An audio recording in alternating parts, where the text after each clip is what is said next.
Аға, сіз дұрыс айтасыз. Кісі ақысы ешкімді жібермейді. Мен сізге қазір басымнан өткен оқиғаны айтайын, сіз халыққа жеткізіп беріңіз. Былтыр мен үйленбекші болдым. Ол үшін үйде ремонт істемекші болдым. Ішін сыртын жөндеу үшін. Көрші ауданда өзіммен бұрын құрылыста бірге істейтін бір момын жігіт бар еді, соны алып келдім. Айттым, 500 мың теңге берем, тездетіп ремонт істеп бер деп. Оның адал жігіт екенін білетінмін. Күндіз-түні жанталасып жүріп осы істеп берді. Өзінің көп сөзі де жоқ еді. Бәрін істеп берді. Енді бір-екі күнде бітірем, қайтам деген кезде әкем областной больницаға ауырып түсіп қалды. Мен сол күні, келесі күні жолдастарыммен қатты ішіп дем алдым. Мас болып үйге келдім ортасында. Ана жігітті оятып алдым, летний кухняда жатқан. Оятып алып, оғанда болмай отырып, зорлап бір стақан арақ ішкіздім. Сонда ішіп отырып, маған арам ой келді. Шайтан түрткен шығар. Әй, сен жұмыс дұрыс істемедің. Косяктарың көп. Короче, саған 500 мың жоқ, 50 мың аласың, и кетесің. Сонымен құтым ба?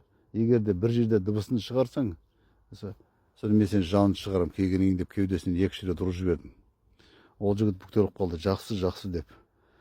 Сонда ақша алып келдім, келсем ол киім кешегін жинап тұр екен пакетімен. Қолына ұстаттым. Мә 50 теңге. Болды, көзім жоғалт деп. Жақсы деп ол кетіп бара жатып, есіктің қасына тоқтап, маған бұрылып қарады. Ана көз қарасты мен еш уақытта ұмытпаймын. Мен неше рет оны түсімде көрдім, сол көз қарасты. Ана көз қарастан мен айығып кеттім. Дыбыс шығара алмай қалдым. Үндемей отырып қалдым. Ол жігіт еш шауып кетіп қалды. Кетті. Сол жасаураған көз қарас әлі күнге дейін көз алдымда. Содан кейін мен үйлендім. Үйленгеннен кейін ақша түсті. Жалпы мен келесі мастықтан айығып келесі күні ол жігіт кеткеннен кейін ақшасын қайтарып бермекші болғам. Мына тойдан түскен ақшадан. Бірақ бермедім. Сарандығым жібермеді. Бастық мәшін сатып алдым сол ақшаға, тойдан түскен. Содан кейін 3-4 күннен кейін әкем шақырды. Бардық. Келіншегім жетіп, келіншектің бетінен сүйіп, келдің қарағым, сен шыға тұр, бақытты болыңдар. Мен мына ұлмен сөйлесейін деді.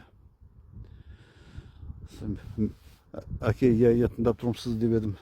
Әй, іштен шыққан шұбар жылан деді. Сен ана ақшаны бермепсің ана жігітке. Сен білесің болың жетім жігіт екен, жалғыз тұратын. Сол ауданда менің құрдасым тұрады, соның көршісі екен. Келесі күні үйіне барғанда жігіт қайтып келгенде, ана жігіт жылап отыр дейді. Жылап отырып айтып беріпті. Сенің ол ақша үшін жылап отырған жоқ. Сен кеудесінен ұрыпсың ғой оны, оңбаған деді маған.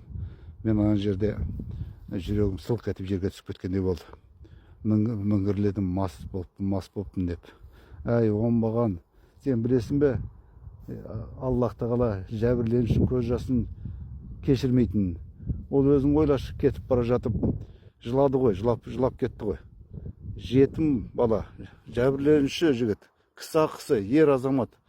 Әй, сен өзін тозаққа лақтырдың ғой. Әй, оңбаған, қайтсең де тап. Мен ол ақшаны бердім оған. Бірақ ол есептеле ме жоқ па, мен білмеймін Алланың алдында. Сен кісі ақысын өзі қайтару керек. Тапты, қайтсең де өзін аман алып қал. Деп бұрылып кетті. Мен сүйретіліп әзер шықтым. Келдім, ақша жинадым, апарып бердім. Ана жігіт менен еш қорықпады.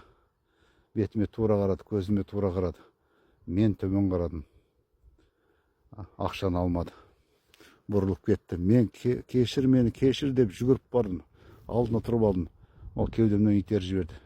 Бұлай тұр. Мен сені көргім келмейді. Мен сені бірақ кешірдім деді.